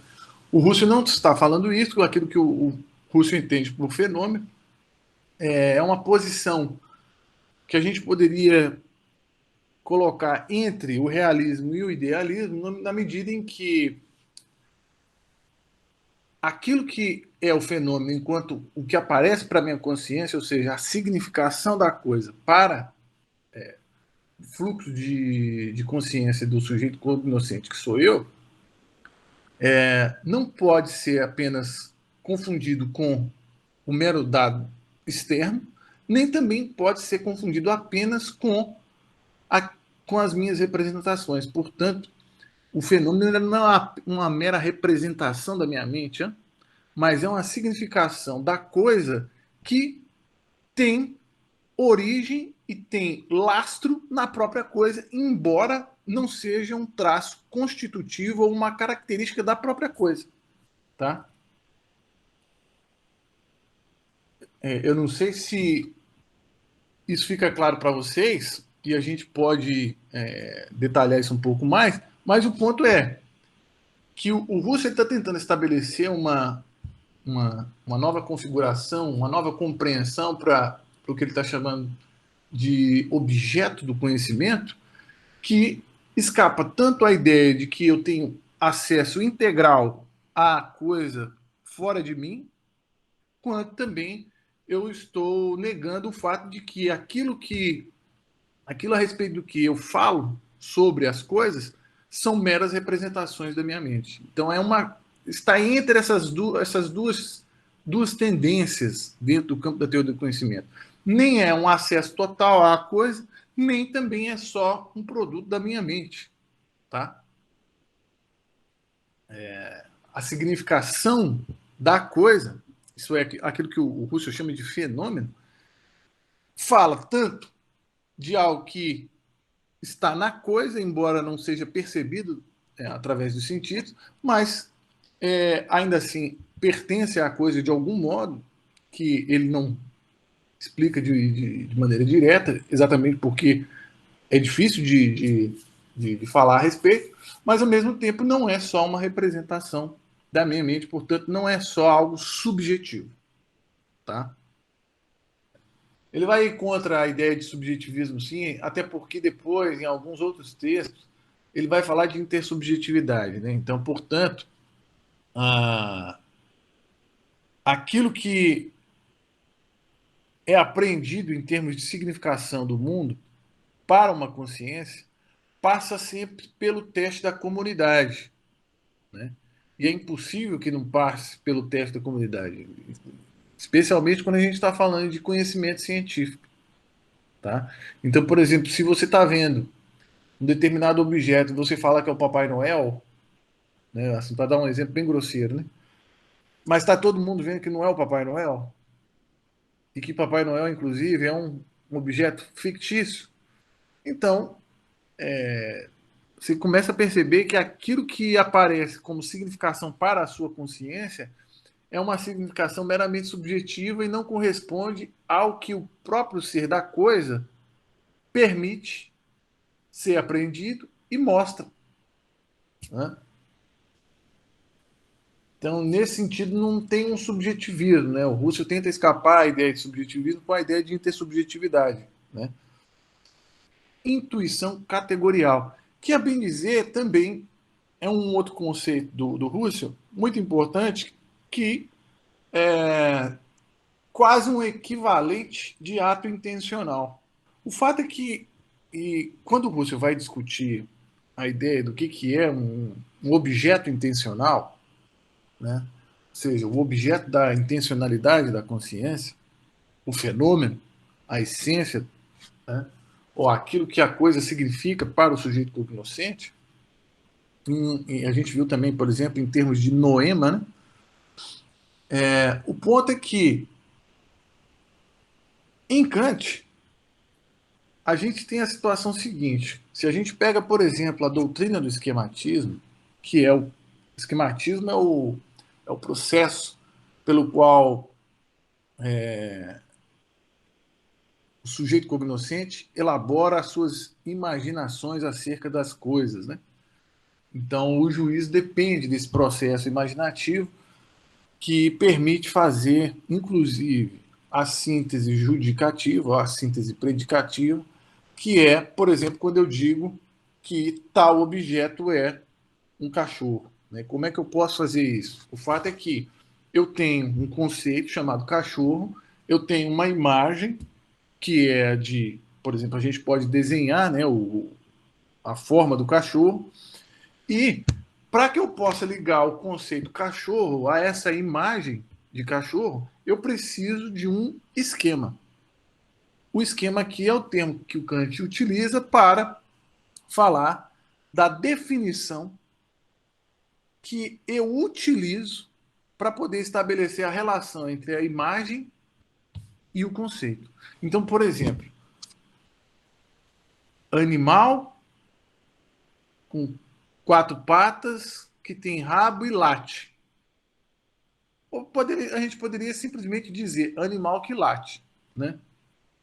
Então, quando eu estou no meio da rua e vejo um animal e ele começa a latir, bom, eu tenho uma definição que é animal que late, que me permite ligar essa imagem de um ser que late ao conceito chamado cachorro. Então, é esse esquema ou essa definição que me permite fazer com que eu agrupe aquele indivíduo particular que eu vejo no meio da rua ao conjunto chamado cachorro. Tá? Eu não sei se consegui ser claro na minha explicação, né? Mas de um lado você tem a imagem, de uma imagem aqui pode ser tanto visual, né, quanto também num desenho, por exemplo, né? Não precisa, eu posso tanto ver o,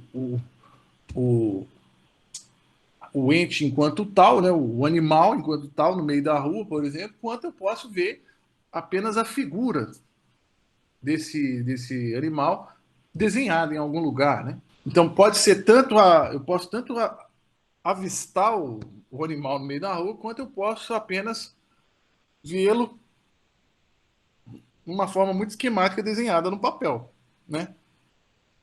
É claro que, por exemplo, se o meu esquema de cachorro, isso é, a definição que eu possuo desse ente, for muito limitada e, por exemplo, ficar reduzida apenas ao fato de latir, a um animal que late, então, obviamente, eu não vou conseguir identificar, não vou conseguir aplicar o conceito à imagem do cachorro primeiramente desenhado, porque não tem como desenhar o latido do cachorro. Hein? Agora, se eu tiver outros elementos que compõem a definição capaz de aplicar o conceito à imagem do ente em específico, então, nesse caso, vai ser fácil elaborar esse esquematismo, essa aplicação do conceito à imagem da coisa. Tá certo? Muito bem, é só nesse processo em que os dados sensíveis são recebidos pelo sujeito que aplica então certas categorias ou conceitos do entendimento a esses dados do sentido, é que então as coisas aparecem e podem ser experienciadas em termos de conhecimento. Né? Ou seja, só nesses termos uma experiência é produzida no sujeito cognoscente. Tá? Experiência aqui no sentido muito específico, né? Kantiano. Tá? Então, só nesse ato, só nessa experiência é que a coisa aparece como fenômeno e não como coisa em si. Agora, o, o Russo percebe algo bastante decisivo, que é o fato de que, além de intuições, portanto, da apreensão sensível das coisas, eu também tenho uma intuição que não é meramente sensível, mas eu tenho uma intuição categorial. Tá? O que está em jogo nessa intuição categorial? Ora, o ponto é que quando eu vejo um papel branco e digo papel branco, nessa afirmação papel branco, eu posso inclusive dar a ideia de que o papel, eu posso inclusive falar que o papel é branco. Notem que aqui o branco aparece como sendo algo que caracteriza o papel, tá? Então o papel ele tem o ser branco. Ele tem uma característica que é o ser branco, ser que de um certo modo o branco aqui caracteriza o ser do papel nessa afirmação. O papel é branco. Inclusive o que faz a cópula entre papel e branco aparece como um predicado. Portanto, o ser aparece como um predicado da coisa. Né? O que o Russell vai dizer é o seguinte: olha, eu posso muito bem ter a experiência sensível do branco e do papel. Né? Eu, inclusive, posso ter a experiência sensível do papel na sua forma retangular. Agora, em nenhum momento a minha percepção sensível me oferece o branco como o ser do papel. Nem o fato de que o papel é um objeto também é dado na minha percepção sensível. Portanto, essa intuição que extrapola aquilo que a percepção sensível me oferece ganha o nome para Russell de intuição categorial, porque o ser da coisa, a objetualidade da coisa, aparece como uma categoria no ato intuitivo. Tá? Então é isso que o Russell está chamando de intuição categorial, e notem que aqui a diferença com Kant é bastante interessante, embora exista uma relação de proximidade. Por quê? Porque o próprio Kant diz que ser não é nada de real, mas é já uma categoria do nosso entendimento. Tá? Então, ele vai falar Wirklichkeit, né? A realidade, enquanto tal, ela não está lá fora, mas ela é uma categoria do nosso entendimento, que nós aplicamos às coisas para que elas possam ser consideradas como reais. Por exemplo, quando eu falo de um unicórnio, essa categoria não é utilizada para esse objeto. Como e por que isso acontece, isso já é uma outra discussão. Né? Mas, se vocês tiverem com dificuldade de perceber esse fato do ser colorido, aqui no caso do papel é branco, basta pensar, por exemplo, na ideia de causalidade. Né? A gente, em todo momento, fala que tal coisa causou tal coisa. Né? Mas se eu pergunto a vocês, você viu a causa? Falo sensivelmente. A partir da sua sensibilidade, você tem como me indicar onde está a causalidade? Não, você não tem como. Não existe o objeto causa. Você consegue claramente identificar, por exemplo, um cachorro, até ele está ali. Mas a causa, a ideia de causalidade, qual é o objeto que corresponde a esse conceito? E apesar disso, apesar de em nenhum momento, em nenhum lugar a gente conseguir observar algo como causalidade, a gente utiliza essa ideia o tempo todo para poder falar dos eventos do mundo. Tá? Então, a utilização da ideia de causalidade é também resultado de uma intuição categorial, assim como a noção de ser é também uma categoria própria de um ato intuitivo, que não é um ato intuitivo sensível meramente, mas é um ato intuitivo categorial. Por quê? É uma intuição de uma categoria. A categoria de ser, a categoria de objeto, a categoria de causa. Tá? Agora, a grande sacada e a grande diferença do Russell com Kant, por exemplo, é o fato de que em Russell não há nenhuma categoria do entendimento. Toda e qualquer categoria, portanto, toda e qualquer intuição categorial é um ato da consciência. Um ato originário da consciência. A única condição de possibilidade que existe na apreensão de qualquer categoria é meramente a consciência, o sujeito consciente, e não certas categorias a priori do entendimento, como era o caso em Kant. Portanto, mesmo a noção de causa e de ser são resultados de um ato de significação da nossa consciência, portanto, resultado de um ato doador de sentido realizado pela nossa consciência. O Russell dá um checkmate, de fato, no Kant. Né? Aqui, realmente, porque assim, você não precisa mais nem de ideias inatas. Né? Você só precisa da consciência, e a consciência ela é doadora de sentido. Ela cria todas as significações das quais ela precisa para poder lidar com os objetos do mundo. Depois de ter elaborado aquela tábua de 12 categorias do entendimento, né? Que deu um trabalho dos diabos, para o Russell vir e falar assim: não existe nada dessas categorias, não, corta tudo, só existe a consciência ela doa a significação para as coisas na medida em que as coisas aparecem para ela, se revelam a ela. Porque vejam bem, não é só a consciência também, vamos dizer assim, como uma espécie de Deus criando do nada a significação das coisas, mas o ser das coisas está dado na coisa mesmo. E a consciência consegue oferecer significação à coisa na medida em que ela encontra o ser da coisa nessa coisa mesma. Então, um ponto bastante interessante aqui da discussão é que, embora o ser branco do papel branco não possa ser dado na percepção sensível, ou seja, não seja dado na percepção sensível, não seja percebido pela nossa sensibilidade, ela, ele, né, no caso, o ser branco do papel branco, é dado na sensibilidade. Ele não é percebido pelo nosso aparato sensível, mas só pode ser dado, só pode ser apreendido na sensibilidade.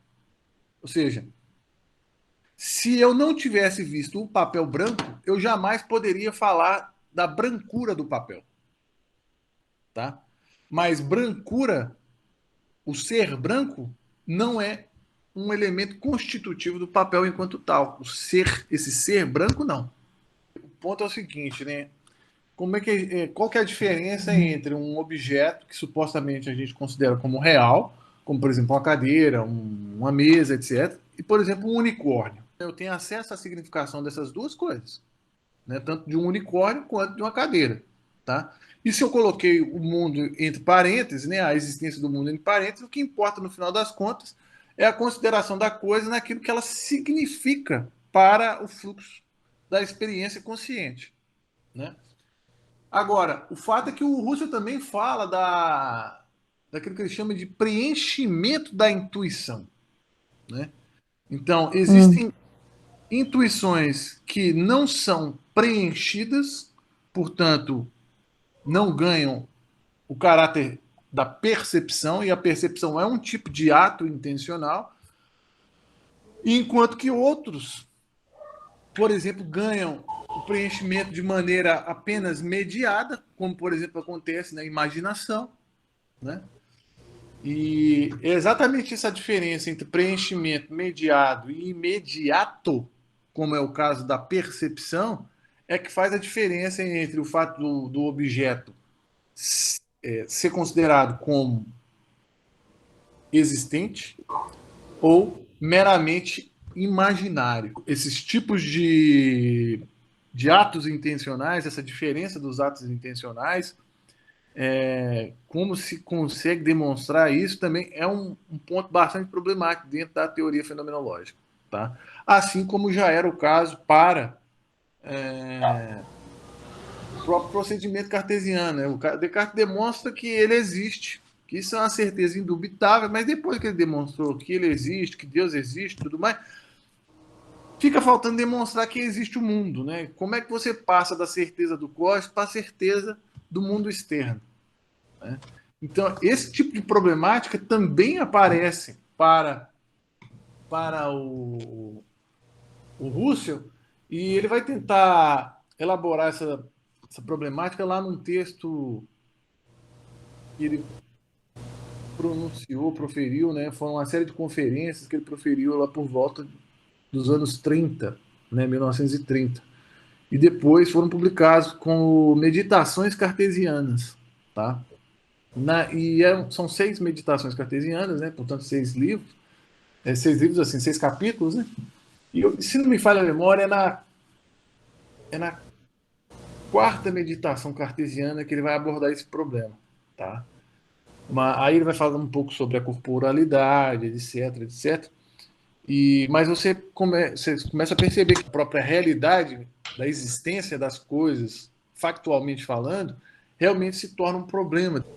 Mas, assim, respondendo a sua pergunta, o fato é que a gente só pode falar do ser branco de um papel branco porque, de fato, a gente, em alguma medida, já teve um ato intencional, perceptivo, que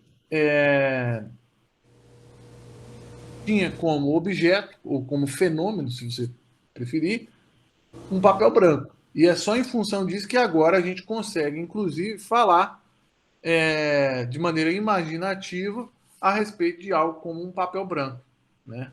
E tanto eu quanto você podemos nos compreendermos. Né?